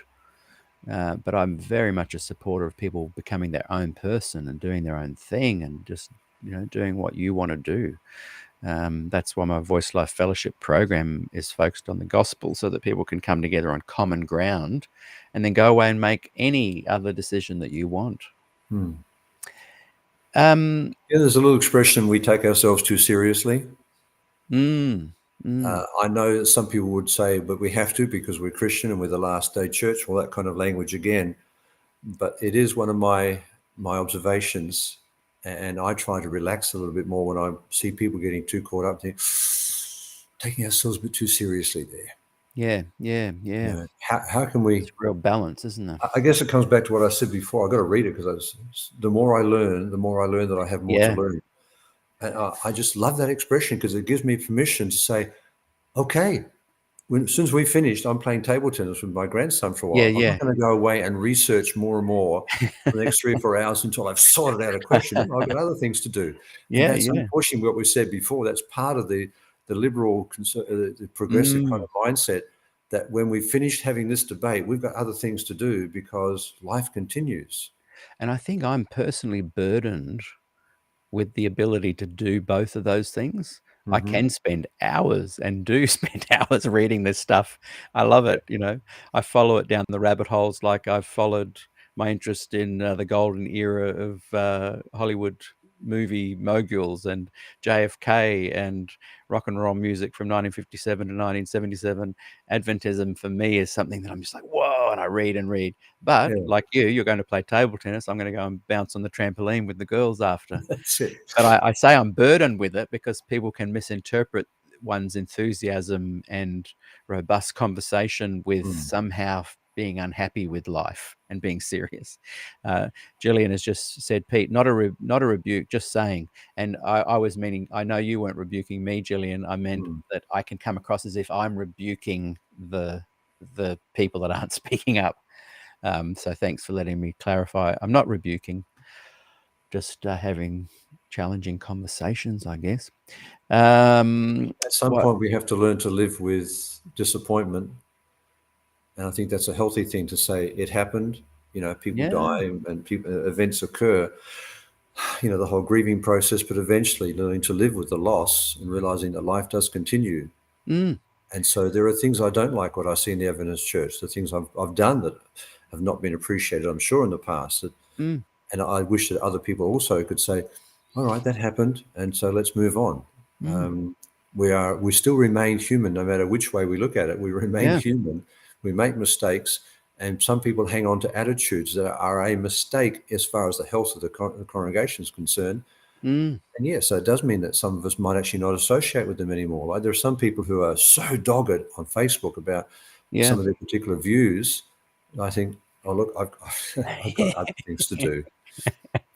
I shouldn't reveal this, but I'll often see a long 20-paragraph message to me. Right. And I don't even read it, but I still reply to it because I kind of assess very quickly what they're going to say. I don't know what you said, but here's my answer. Here's my answer. There's a little secret for you. Where was I going? There was somewhere I was heading there. Who has written this? It's fun. I love the idea that we can have a conversation with people while we're actually going live. George Tichy, I think, has written this. The Adventist culture became so toxic that I am glad that I have been able to disconnect emotionally from Adventism. It took me about 40 years to come to this point. It started with Des and Glacier View. Yeah. Good on you, George. And George, thank you for looking after the time zones for me. I punch in when the interview is going to be, and he sends me a message of when all the other time zones are. So thanks for that, George. Oh, okay. And also thanks, Gillian. We had these 6 fascinating interviews where we were looking at letters to Des Ford, pre and post Glacier View, and some of his replies. And boy, it's fascinating if people want to really have a just come back to some of the attitude there for a minute, Peter, on that. That very comment. I can still recall the time when Des was having his issues with Glacier View, etc. But around that time was also the Chamberlain scenario in Cooranbong when I was youth pastor. And I can still remember being criticised for not making a decision one way or the other regarding Glacier View. But at the same time, I was also involved with the Chamberlains and so on, and involved locally, trying to, with all of the journalists at the front gates and the helicopters over the plane, etc. People were actually in stress in Kurrumbong. So I was dealing with a lot of things. So it's almost like I went through Glacier View still a loyal church member, even though I hated what happened. And I'm still very much, I believe, a gospel-centered person because of Des's teaching. And Des knew that, and Jill knows that too. But like I said, I have other things that I was doing and back then caught up with. So I kind of rode that storm, was still an employed person, but then looked back and thought, wow. But I do remember being criticized pretty heavily at times by individuals, including my successor at Avondale Memorial, who actually left the church. But he criticized me for not taking a stand About Des. About Des. Right. Yeah. So even the liberal, if you could say, can be just as traditional in their attitudes. Oh, yeah. And so to me, it comes back full circle. How do we learn to speak with each other as friends? Yeah, exactly. Rather than as debaters. Exactly. And I don't think we've learned that too well yet. And I think, again, I've said this a million times, that's one of the reasons I started SDA People's Voice and SDAQ&A, almost as a bit of an experiment, but I think it's working to a large degree. Bronwyn Reed, as I just mentioned, we bumped into each other yesterday at Double Take Cafe in Toronto and had a great chat. Yeah. And we talked a little bit about this. And I think these kind of conversations, you and I bumped into each other in Morisset on your journey from Mongolia to Kurrumbong, and had a great conversation. And we're looking forward to catching up tomorrow at Jamaica Blue at 3:00. And I think this kind of conversation shows that it's possible, is what I'm saying.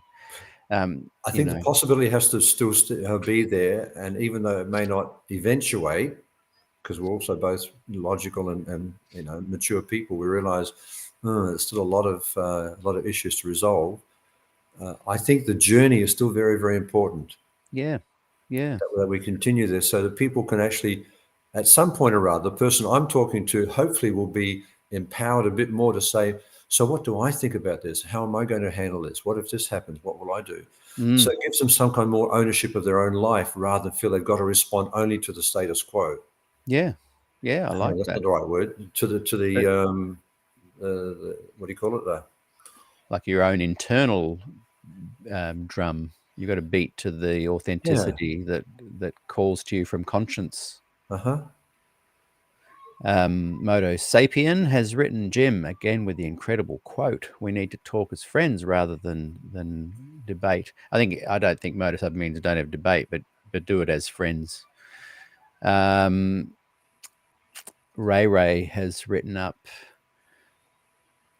good on George, to his comment, ex-Adventists suffer post-traumatic stress disorder.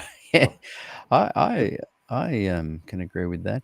I think there's a strong reality to that, I'm sure. Yeah, I spoke to a psychologist friend of mine, and she said that she's not an Adventist, but she works in the area. And she said she has a lot of Adventist clients, and they have a unique kind of mental health issue, which I thought was interesting. Ray has put, people not speaking up should be rebuked. Thanks, Ray. Thunder's book entitled Hiding in Plain Sight has the title because Adventist leadership has not been rebuked. And I've interviewed Thunder a couple of times. Again, highly recommend, go and have a listen. One of the most viewed interviews is my one with Thunder. Gillian has just written, awesome, this is good news, I've just put up volume 3. I wanted to hold up volume 1 and 2, Gillian, it's just nearby. Volume 3 and volume 4 is well on the way. So volume 3 is now available on Amazon. Is that correct, Gillian? And what about a printed copy as well? Des wouldn't have expected anyone to leave on his account. Dinna worry. Dinna worry. There's a touch of Scottishness there. Good mudra kukretnu.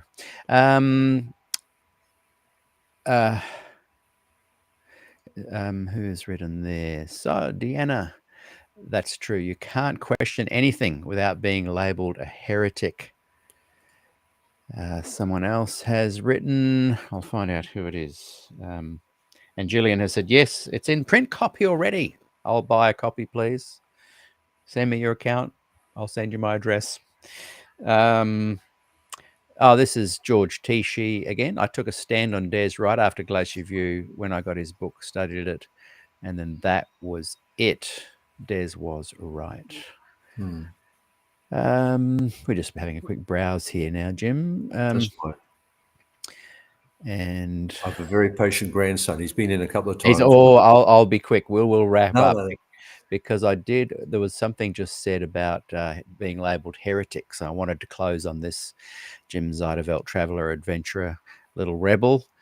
What is the meaning of that little rebel? We chatted a little bit about it off air, and I like the psychological twist on it. The little term comes out of the model, the psychological model of parent, adult, child thinking, that as we grow, we actually store memories as well. And we store a lot of memories from our childhood about what shouldn't happen, etc., whether things are safe and trustworthy, etc. Then we move into, and we also pick up a lot of parent messages along that way, what shouldn't be. So the child's more responding back to what the parent says and how it feels to be a child in that home, until we eventually start developing more of an adult thinking. And when the adult thinking is there, that we might have a message of what we should or shouldn't do, but there's adult permission to think differently. And so we might behave in a childlike way. And so that kind of childlike, don't want to do that, is that little rebel. Yes. Yeah. That's very briefly comes up in that particular model. Yeah. And I guess only because people have joked about with me, because a number of things over the years, is that I just find that little term probably applies, because even though I should be compliant in my ministry or in my life or whatever else, and sometimes my non-compliance has been okay, safe stuff, the little rebel just has been a term that's been become coined by a number of people who know me and also know a little bit of psychological stuff. Oh, so you're a little rebel, Jim, and somehow I kind of like that. I don't want to rejoice in it, because then you become enjoying being a rebel. As if rebellion is something you do for the sake of being a rebel. No, I like it from the idea of that. I'm very conscious about social justice, for example. I don't like social injustice, and I've seen it in several countries, and I've spoken up and I've done things. And so that little rebel energizes me to sometimes speak up. Yeah. When it might be wiser to be quiet, like in places like India, for example, to speak up and behave when the caste system is still alive and well in India. Yeah. And numerous times I'll be speaking to the untouchable level. They don't use that term, but the third level, the very poor class, and be glared at and looked at and spoken against because I'm talking to that group. And I basically say, well, I'll give you this finger salute and let's move on. I can talk to whoever I want to talk to. Well, that's that little rebel idea coming through. Yeah. I think it's healthy. Tell me how to live my life. And healthy corporations, movements, churches, all have a space for dissidents, for people to disagree, to speak up. All healthy ones do. And the core of what we're kind of saying is that Adventism as a movement seems to have an unhealthy leaning to not allowing that kind of little rebel to speak up, and yet it's actually a very healthy thing to have happen. So I'm glad that you are have that rebel streak. George has written, I am a proud heretic, have some of Huss's blood in my veins. He says he's 94% Slav. All right. Moto Sapiens just written, thanks, Gillian. He's just ordered the book on Amazon. I want to just read this comment that I think it's Connie French has popped up, and I interviewed Connie French as well, which was a fascinating interview. Go and check that one out. The Adventist Church has amazing potential for inclusiveness and authentic witness in the light of the end times, because it doesn't have to be convinced of the importance of keeping the commandments to substitute that for faith alone, but it is the framework of God loving the world and excluding no one from his resurrection from the dead that is rejected, and it is the cause of all the odd theories of salvation. That's an interesting thought there. Thanks, Connie. Just a quick plug for House on Fire by Maury D. Jackson, Dr. Maury Jackson, and Nathan Brown, who I interviewed last week. And I raised this because this is an example of a positive move forward to have these kind of conversations. How does Adventist faith respond to race and racism? That's the justice kind of stuff that they're at least having the conversation, which is great. Well, I think we might leave it there, Jim, and It's been a pleasure. Let's have you back again. I'm looking forward to catching up with you tomorrow. I think I said the place we're meeting, so people may just randomly turn up and join us. They won't complain if we do all turn up. So I wanted to say thank you so much. Do you have any parting words of wisdom you'd like to share? Yeah, I really want to say thank you for coming. I think just what was actually put back on the screen again. Let's be friendly, for goodness sake. Let's just be friendly as we talk, as we dialogue, and so on. Jesus will want no less, I'm sure, than for us to be amicable and talk about these things and leave some things alone for a while until we come back with a bit more light. Yeah. But never to lose that sense of we're fellow human beings, all on a very similar journey. We all come with our own perspectives and our personal filter.